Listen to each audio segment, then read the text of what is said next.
어떠신가요? 앞에서 얘기했던 거대 이익 집단들에 대한 음모론을 들으셨을 때와 지금 이 얘기를 들으시고 나서의 생각이 달라지셨나요? 아니면 동일하신가요?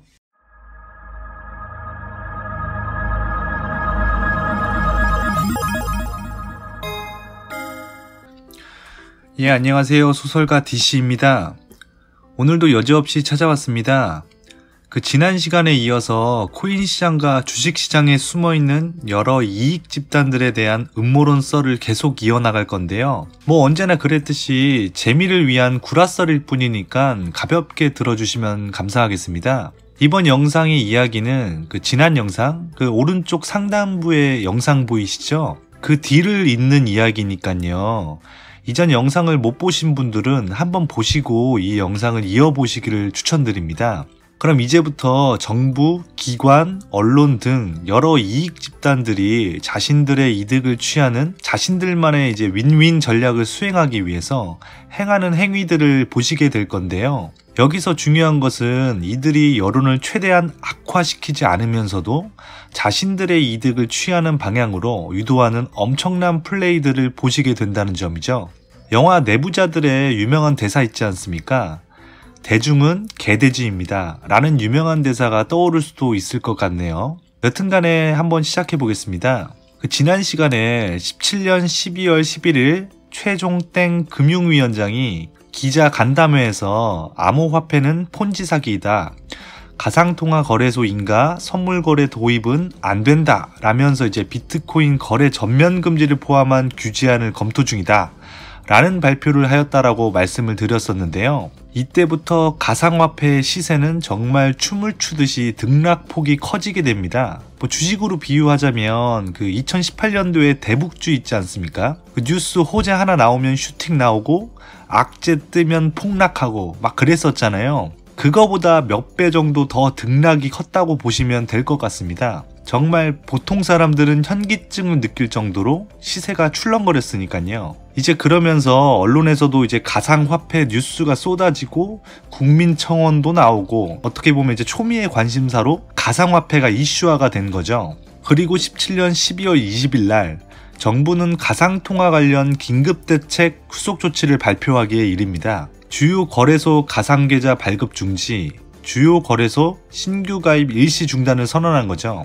그리고 뒤이어서 지속적으로 암호화폐 거래소 폐지 특별법을 예고하고 규제 수위를 높여 나간다고 이게 진행이 되는데요. 이때 시장은 점점 강해지는 규제 압박에 따라가지고 전체적으로 코인들이 하루에만 마이너스 10% 이상 떨어지는 결과를 만들게 됩니다. 그러면서 고점을 찍고 점차 시세가 내려오기 시작했던 그 시발점이 그때였던 것으로 제가 기억을 하거든요. 이때 재밌는 사건이 하나 있었는데 금융위원회에서 거래소 폐지하는데 정부 부처 간에 이견은 없다 라고 이렇게 발표를 한 후에 바로 뒤이어서 기획재정부 및 청와대에서 거래소 존폐 관련 확정된 게 없다 라고 발표하면서 결과적으로는 부처 간 상이한 의견을 내놓게 된 거죠. 뒤이어서 문 대통령이 직접 주관한 국무회의에서 부처 간 협의와 입장 조율에 들어가기 전에 각 부처의 입장이 먼저 공개돼서 정부 부처 간의 엇박자나 혼선으로 비춰지는 것은 바람직하지 않다라고 이렇게 말을 하면서 금융위원회에 미숙했던 실수였던 것으로 그 이벤트는 마무리가 되게 됩니다. 그런데 제가 그냥 생각이 드는 건데 정말 협의되지 않은 상태에서 금융위원회에서 기습적으로 발표한 걸까요? 혹시 여론을 살펴보기 위해서 일단 강경한 규제안을 먼저 던져놓고 여론이 악화되니까 꼬리 자르기를 시전한 건 아니겠죠?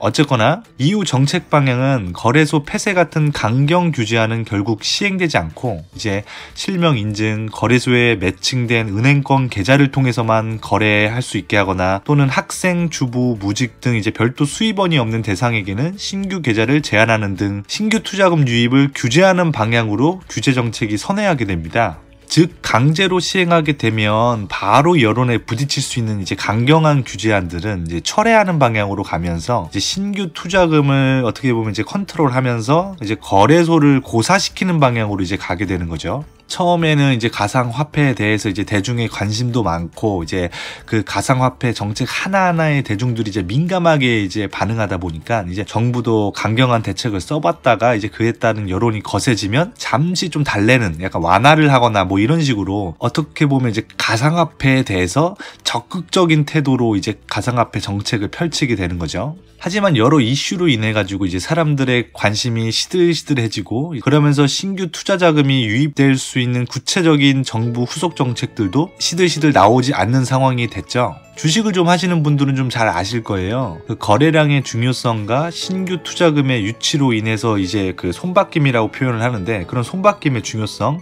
그리고 주가가 상승 전환을 하거나 이제 전고점을 뚫고 올라가기 위해서는 정말 중요한 요소들이거든요. 이런 것들이 현재 코인 시장에서는 신규 투자금 도입이 아예 불가한 것은 아니나 굉장히 어렵게 되어서 이제 시세 전환이 현실적으로는 좀 어려워 보이는 것도 사실이긴 합니다. 이게 바로 전략이죠. 이제 강경하게 신규 투자금을 막았더라고 한다면 아마 여론의 반대에 세게 부딪혔을 겁니다. 하지만 신규 투자금 유입을 가능하게는 만들어 놓았기 때문에 그런 거센 여론을 좀 무마할 수는 있었죠. 물론 현실적으로 굉장히 어렵게 만들어 놔가지고 이제 그들이 원하는 결과를 만들어냈지만 말이죠.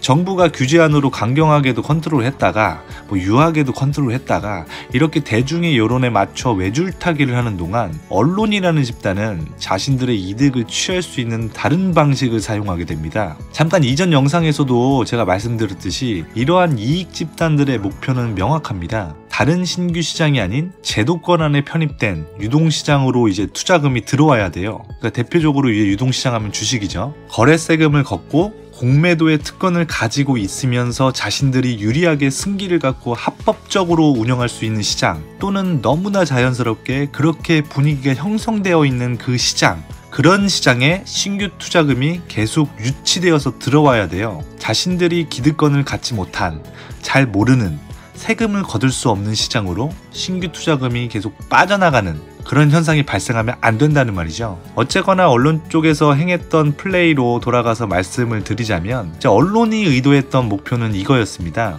가상화폐 투자가들끼리의 내분, 가상화폐는 사기다. 시세는 현재 폭락하고 있고 네가 힘들게 모은 그 투자금을 그런 불확실하고 해킹도 많이 당하는 그런 위험한 시장에 투자하면 넌 결국에 손해를 볼 것이다. 이런 인식을 심어주는 것이었습니다. 참 공교롭게도 이런 언론이 힘을 받을 만한 이벤트들이 연이어서 터지게 되는데요. 이에 이제 옳았구나 이러면서 언론은 이제 가상화폐 관련 여러 악재 뉴스를 쏟아내게 되는 거죠.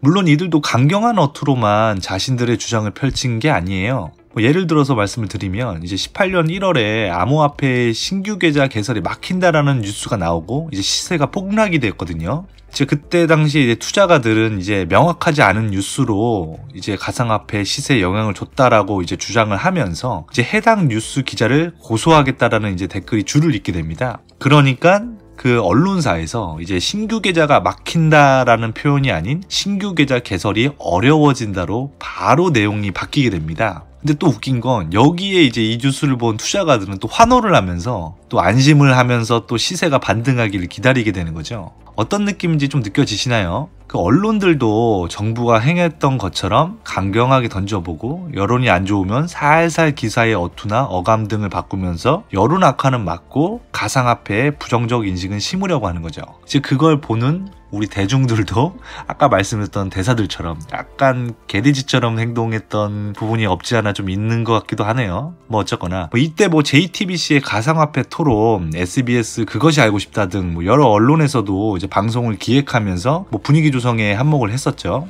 그리고 결국에는 이제 그들의 의도대로 가상화폐는 사기쇼였다라는 의견이 대중들에게 점차 힘을 얻게 됩니다. 이때부터 코인 거래를 하는 사람들을 코인충이라고 부르기 시작했고요. 그리고 이제 개인 투자가들끼리도 서로 이제 대립각을 세우고 싸우기 시작하게 됩니다. 잘 아시다시피 어떤 여론이 힘을 받기 위해서는 많은 사람들의 목소리가 하나로 합쳐져야 되거든요. 그걸 너무나도 잘 알고 있는 언론은 이제 이런 투자가라든가 이런 사람들의 목소리가 하나의 목소리로 나오지 못하도록 이제 여러 언론 뉴스를 통해서 이제 은연중에 자신들의 의도하는 바를 사람들의 생각에 심게 된 거죠. 여튼간에 이제 그렇게 가상화폐 시세는 연일 유동성 공급 한계로 인해서 신규 자금 유치가 안 되는 상황까지 이제 도달하게 된 거죠. 현재는 안정적인 하락폭을 그리면서 이제 상승을 못하고 있는 모습을 보여주고 있네요.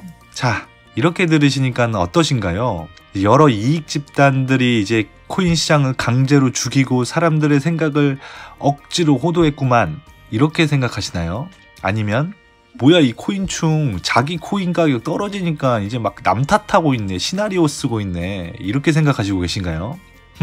그렇다면 이제 완전히 다른 시각에서 하나 말씀드려 볼게요. 가상화폐 거래 시장은 굉장히 불안전하고 불공정하고 안전하지 못한 시장입니다. 위에서 말씀드릴 때 언론이 가상화폐에서 부정적인 의견을 쏟아낼 때 참 공교롭게도 언론이 힘을 받을 만한 여러 이벤트들이 발생했다고 말씀드리지 않았습니까? 당시 가상화폐 거래소는 적법한 규제 안에서 감시 통제되는 상황이 아니었습니다. 당시 가상화폐 거래소는 통신 판매업으로 아주 쉽게 등록해서 사업을 시작할 수 있었고 금융법도 적용되지 않았었습니다. 그래서 온갖 어중이떠중이 신규 거래소도 설립이 아주 빈번하게 발생을 했었고요. 이들은 금융법으로 컨트롤되지 않았었죠. 또한 거래소 자체에 코인을 발행해가지고 거래시키기도 하고 거래소의 판단에 따라 신규 코인 ICO도 빈번하게 자행하게 됩니다. ICO는 이제 가상화폐 공개인데 이제 주식으로 비교하자면 IPO라고 볼 수 있겠네요.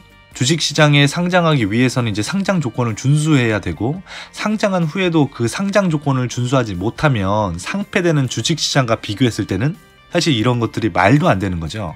즉 주식시장에서처럼 투자가들을 보호하기 위한 여러 제도적 안전장치도 공시의 의무도 코인들이 거래소에 상장되어 있을 때 상장 유지에 대한 최소 요구 조건도 시장 거래자들의 정보도 심지어 거래소가 표시해서 보여주는 거래대금조차도 맞는지 틀리는지 감시하는 금융사법기관이 없다라는 말이죠. 그 말은 뭐냐? 여러 거래소들이 보유하고 있는 코인을 해킹당해도 책임이 없는 것은 물론이고 일부 거래소들의 코인 시세 조작, 고의 해킹, 자전거래, 그리고 점점 규제안이 구체화되면서 이제 자신들의 목미까지 막 치고 올라오니까 거래소 자체를 그냥 매각해버리는 뭐 이러한 여러 불공정한 작태들을 보여줘도 처벌을 할 근거가 없다는 거예요. 좀 더 얘기해보면 애초에 가상화폐에서 핵심 코어가 되는 기술인 블록체인 기술이 있는데 이 기술은 이제 중앙에서 정보를 교환하는 거래소가 있는 개념이 아닌 P2P 정보 공유가 이제 핵심인데 이 방법을 사용하는 것도 아니고 거래소가 거래를 중재하고 그로 인해 엄청난 수수료까지 챙겨가죠. 지금이야 거래대금 자체가 많이 줄다 보니까 이제 전체적으로 거래 수수료를 좀 인하했는데 한창 코인이 핫했던 시절에는 뭐 거래 수수료가 0.1%에서 0.15%까지 챙겨갔었죠. 그 증권사들이 거래 수수료 평생 무료를 내걸고 있는 주식시장과 비교가 되는 건 사실이네요. 거래소 얘기는 그만하고 딴 얘기를 해보자면 코인판의 세력, 각각의 코인의 시세를 장난질하는 고래에 대해서 아시나요? 이제 뭐 슈퍼개미보다 더 큰 자금을 운용하는 그런 사람 또는 집단을 고래라고 하는데 이들의 불공정 거래도 처벌할 수 있는 근거가 없습니다. 사실 거래대금 투자가 현황도 공개 안 되어 있고 공개되어 있어도 사실인지 알 수도 없는 상황이기 때문에 공식적으로 고래가 있는지조차 검증이 안 되어 있는 게 사실이긴 합니다. 그러니까 즉 호가창에서 이제 비정상적인 수치의 거래의 양 그런 패턴이 보이니까 유추하는 것일 뿐이지 실제 존재하는지 안 하는지도 파악하기 어렵다는 거죠. 잘 아실 거예요. 돈 놓고 돈 먹기의 작전판에서 시세를 조종할 때 자금의 중요성을 말이죠. 주식장에서는 단일 계좌 감시, 전체 시총 대비 거래대금 변동 등 뭐 여러 가지 기준을 가지고 이제 금감원에서 종목을 실시간으로 감시하게 됩니다. 그럼에도 100% 시세 조종 세력을 색출하는 게 어려운 것이 사실이고요. 그런데 심지어 그런 정보도 오픈이 안 되고 처벌도 안 되고 상대방이 자금을 얼마나 들고 있는지도 모르는 판에서 내가 돈을 딴다? 어떠신가요? 얘기를 들어보시니까 코인판이 완전 사기판인 것 같게 느껴지시지 않나요? 앞에서 얘기했던 거대 이익 집단들에 대한 음모론을 들으셨을 때와 지금 이 얘기를 들으시고 나서의 생각이 달라지셨나요? 아니면 뭐 동일하신가요? 뭐 혼란스러우실 수도 있을 것 같다라는 생각이 드는데 언제나 저는 구라설을 풀 뿐이니까 뭐 판단은 구독자분들이 판단하시면 될 것 같습니다. 예, 오늘은 여기까지 하겠습니다. 지금까지 영상 시청해주셔서 감사합니다. 좋아요 및 구독 버튼 한 번만 클릭해주시면 정말 진심으로 감사드리겠습니다. 예, 다음 시간에 봬요. 감사합니다.